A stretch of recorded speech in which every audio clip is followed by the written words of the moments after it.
Number 10. The Rolex Explorer Reference 116. Let's begin somewhere that might surprise you. The Rolex Explorer, reference 1016.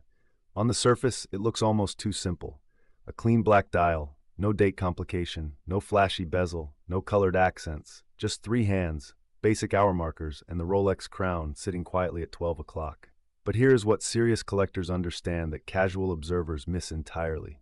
The 1016 was produced from 1963 to 1989.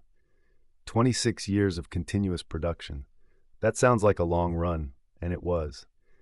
But within those 26 years, Rolex made careful, subtle changes to the dial, the hands, the case finishing, and the crown configuration that created dozens of distinct variations within a single reference number. And those variations are absolutely not equal in the collector market, not even close. The earliest 1016 examples, featuring what collectors call the gilt dial, where all text and luminous indices were applied using a gold lacquer process that gave the dial a deep, warm, almost luminous quality, exist in a completely different value category from later standard examples. Collectors who understand this distinction have been quietly separating early gilt examples from the general 1016 market for years, accumulating them while the broader market treated all 1016s as roughly equivalent. The history behind this watch matters enormously too. The Explorer was Rolex's direct response to the 1953 Everest ascent. When Edmund Hillary and Tenzing Norgay reached the summit of the world's highest mountain, they did so wearing Rolex. The Explorer was the model Rolex designed to honor and build on that moment. A pure tool watch, stripped of every unnecessary element, engineered to function perfectly in the most extreme conditions on Earth. That story doesn't fade with time, it compounds. When the 1016 was new, retail price was a few $100s. By the late 1990s, fine examples were trading between $1,000 and $3,000. By 2010, serious collectors were paying $5,000 to $8,000 for clean examples. Today, original condition examples with correct dials and genuinely unpolished cases regularly exceed $20,000. The finest early gilt dial examples push considerably higher when they surface at major auction houses. Supply is not keeping pace with demand. Every time a 10N16 gets polished, which permanently destroys the sharp, angular case lines that define the model's character, its collector value drops dramatically. Every time an original dial gets replaced, a piece of the story disappears forever. The number of truly unpolished, all-original 1016 examples still circulating on the open market shrinks every single year. Collector warning: never polish the case. The sharp case edges of the 1016 are a primary value driver for this reference.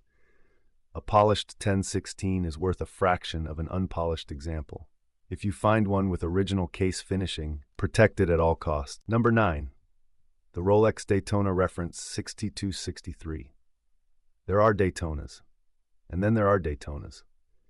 The Rolex Cosmograph Daytona is one of the most recognized watch references in the world today, but most people who admire it have very little understanding of where it came from, or why certain early references carry values that dwarf even modern platinum examples sitting in authorized dealer showcases right now. The 6263 is one of those references. Produced from 1971 to 1988, the 6263 represented the pinnacle of Rolex's manual wind Daytona era. Before the modern automatic Daytona arrived in 1988 carrying the Zenith El Primero movement, every Daytona was wound by hand. The 6263 was the apex of that period, featuring iconic screw-down pushers that gave the watch a more refined, serious tool watch character compared to the earlier pump pusher variants. But what serious collectors are specifically hunting within the 6263 universe are the exotic dial examples, and this is where values become genuinely extraordinary. In the 1970s, Rolex offered certain Daytona references with dials made from unconventional natural materials: black onyx, brown onyx, tiger's eye stone, turquoise, and meteorite among them. These were never mass-produced catalog items. They were low-volume configurations, available through select dealers to specific clients, and they represent a level of rarity within the Rolex catalog that most casual collectors simply don't grasp. A standard 6263 in excellent condition might sell for $30,000 to $60,000 today. A 6263 with an original exotic stone dial can reach 300,000, 400,000, or beyond at major auction, depending on dial type, condition, and documented provenance. When Paul Newman's personal Daytona sold for over $17 million at Phillips in 2017, it permanently repositioned how the entire market views exotic dial references. Collectors who had been quietly accumulating these pieces before that auction found themselves holding assets that had multiplied dramatically in recognized value overnight. The ones who moved earliest moved at a completely different price level than anyone who came after. Collector warning: dial authenticity is everything with exotic dial references. Never attempt to restore or refinish an exotic stone dial. Verify authenticity through established specialists before any transaction. Number 8. The Rolex Submariner Reference 5513. The Submariner is arguably the most iconic sports watch ever produced, but not all Submariners carry equal collector significance. The 5513, produced from 1962 to 1989, is the reference that serious collectors are quietly accumulating right now for reasons that go far beyond simple name recognition. The 5513 existed alongside its more expensive sibling, the 5512, for much of its production life. The 5512 carried official COSC chronometer certification and commanded a premium price. The 5513 used a non-certified movement and was positioned as the more accessible option in the lineup. Here is the irony: the market is now actively correcting. The 5513's broader production meant more variation, more dial evolution, and far more collector opportunity hidden within a single reference number than almost any other model in the catalog. Within the 5513 universe, collectors track specific dial variations with extraordinary precision. Meters first dial configurations, early no-date gilt printing examples, and the celebrated maxi dial variant, featuring larger luminous plots and bolder hour markers introduced in the mid-1970s, have become among the most pursued dial configurations in all of vintage Rolex collecting. A standard 5513 from the 1970s in reasonable condition still appears in the $15,000 to $25,000 range, but an original, unpolished, correct dial example with box and papers is now trading at $60,000, $70,000, even $80,000, and the trajectory continues upward. The watch hasn't changed. The market's understanding of it has. Collector warning: tropical dials, where original brown printing has oxidized over decades into rich caramel or chocolate tones, are among the most valuable and most heavily faked variations in all of vintage Rolex. Never purchase a tropical dial 5513 without expert authentication. Stay with me, because number 7 is a watch most casual collectors have never seriously considered, but auction specialists have been quietly watching its prices move for 3 consecutive years. Number 7. The Rolex Milgauss Reference 6541. Almost nobody in the mainstream talks about the Milgauss. That is precisely why serious collectors are hunting it. The Rolex Milgauss was developed in the mid-1950s as a true scientific instrument, designed specifically to withstand magnetic fields up to 1000 Gauss. It was built for researchers working in environments like nuclear laboratories and particle accelerators, where conventional watch movements would fail almost immediately due to magnetic interference. The reference 6541 was the original generation. Produced in extremely limited numbers between approximately 1956 and 1960, it featured one of the most visually distinctive designs Rolex ever created, including the celebrated honeycomb dial with its waffle pattern texture and the signature lightning bolt seconds hand that became the model's permanent visual identity. Rolex never fully committed commercially to the Milgauss. The model appeared, disappeared, was relaunched, discontinued again, and eventually brought back decades later. That commercial ambivalence kept the Milgauss in relative obscurity for most of its existence. But obscurity, in the watch investment market, is often exactly where the greatest opportunity hides. In the early 2000s, first-generation 65 and 41 examples could be found for $10,000 to $15,000. By 2015, clean examples had moved to $60,000 and $70,000. Today, original honeycomb dial 6541 references in exceptional condition regularly exceed $150,000 at auction. The finest examples approach 200,000. The trajectory has not reversed. Total production of the 6541 is believed to have been extremely small. Some researchers estimate fewer than a few thousand units in total. The market is not creating more of these watches. It is only consuming the existing supply, one transaction at a time. Collector warning: the honeycomb dial on the 6541 is extraordinarily fragile. Any damage, cracking, moisture intrusion, lifted sections dramatically reduces value. Original dial condition is the single most important value factor on this reference. Number 6. The Rolex GMT-Master reference 1675. The GMT-Master was born directly from the jet age. In 1954, Pan American World Airways approached Rolex with a very specific need: build a watch that could simultaneously track 2 time zones. Their pilots were crossing the Atlantic with increasing regularity, and navigating the disorientation of transmeridian flight required a precision tool that simply didn't exist yet. Rolex delivered the GMT-Master and changed watchmaking permanently. The reference 1675, produced from 1959 to 1980, is the GMT-Master that serious collectors are focusing on right now. The reason is a powerful combination of documented history, genuine scarcity, and a market correction that specialists have been anticipating for several years. Within the 1675, the 2 most aggressively pursued variants are the iconic Pepsi bezel version, featuring the red and blue 2-tone configuration that remains among the most recognized watch designs in history, and the exceptional gilt dial examples from the earliest production years, where the depth and warmth of the original printing creates a character that later examples cannot replicate. The 1675 spent much of the 1990s and early 2000s as an undervalued, underappreciated reference, overshadowed by the Submariner and largely ignored by collectors chasing more obvious targets. Starting around 2012, the market began recognizing what specialists had known for years. The 1675 Pepsi is one of the most historically significant Rolex references ever produced, and truly original examples are far rarer than production numbers suggest.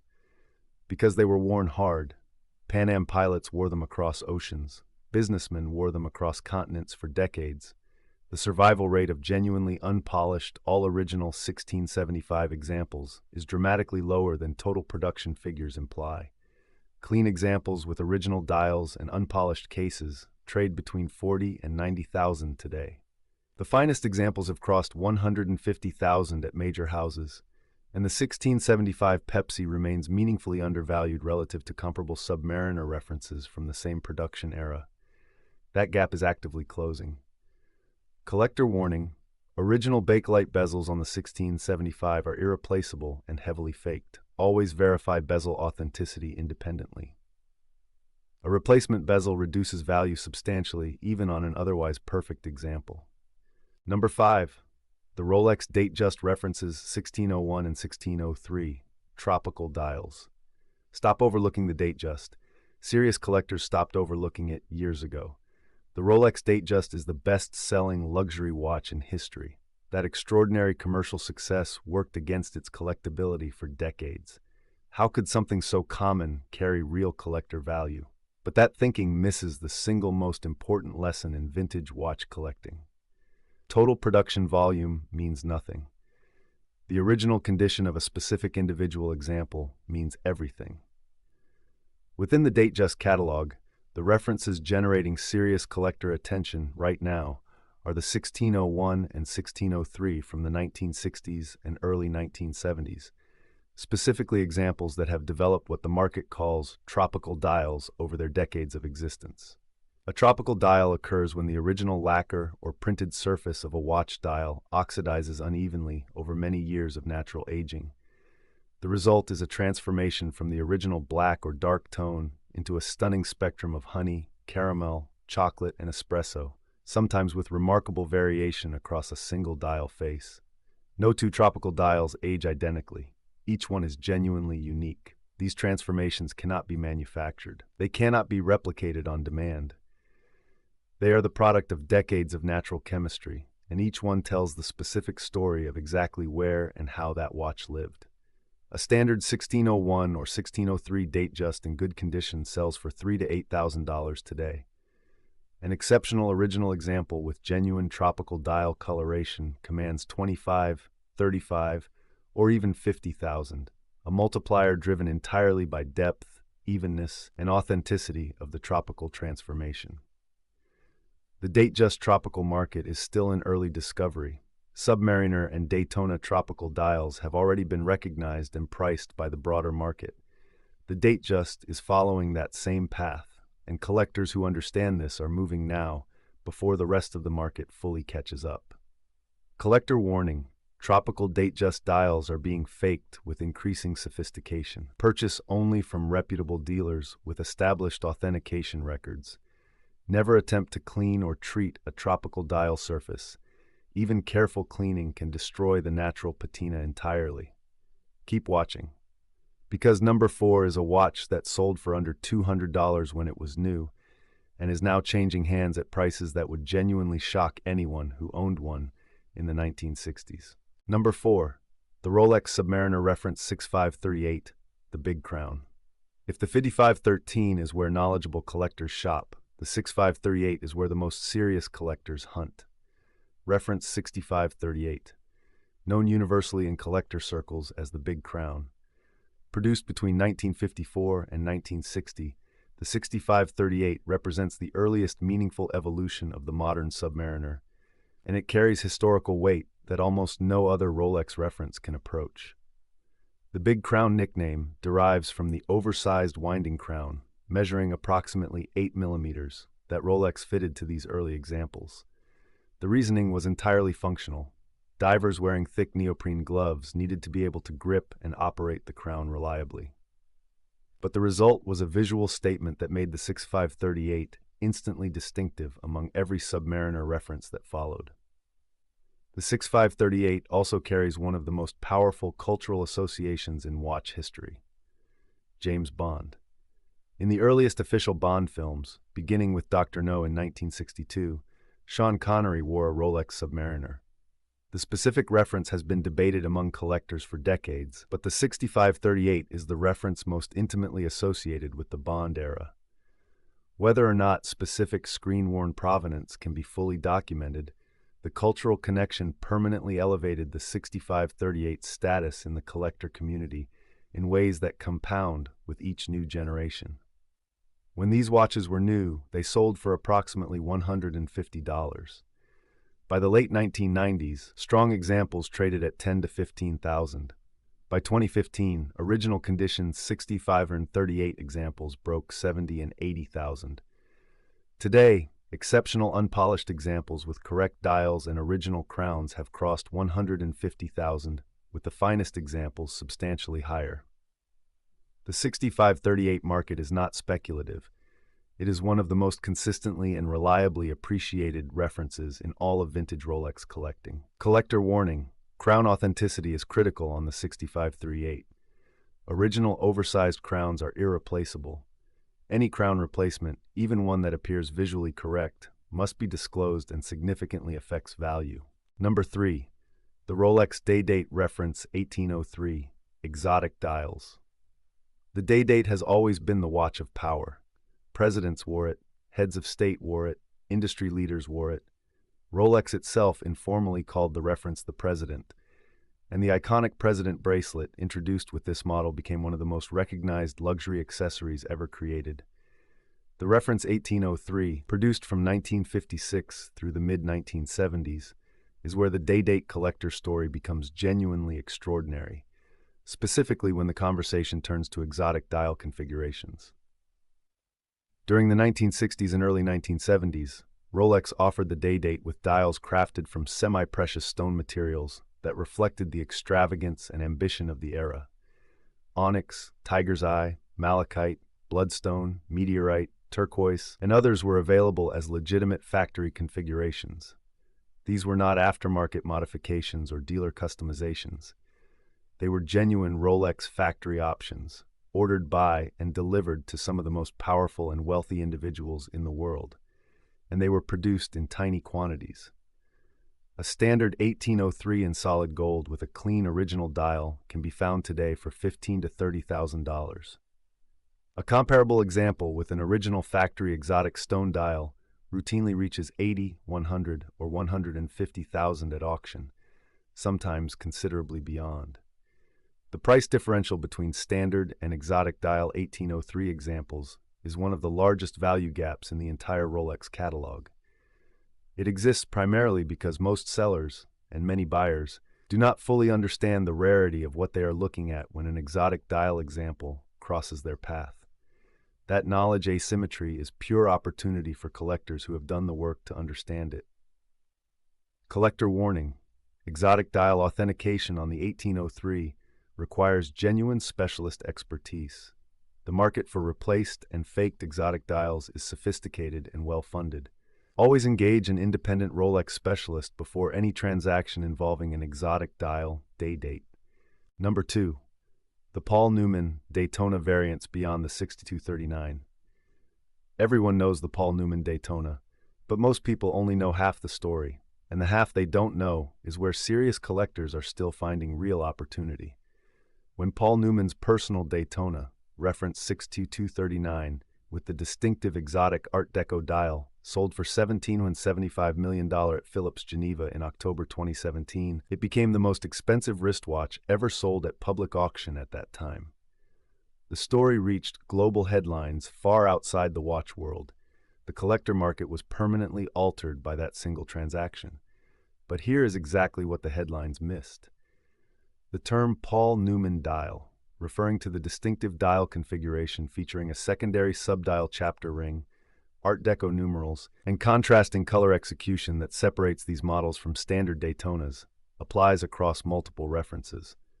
Not only the 6239, references 6241, 6262, 6263, 6264, and 6265 all exist in Paul Newman dial configurations, each with its own production story, its own level of rarity, and its own position in the collector hierarchy. And the market has not priced all of these references equally or completely. Collectors who moved on the less publicized Paul Newman dial references in the months and years following the 2017 Philips auction were operating in a market still processing the full implications of that sale.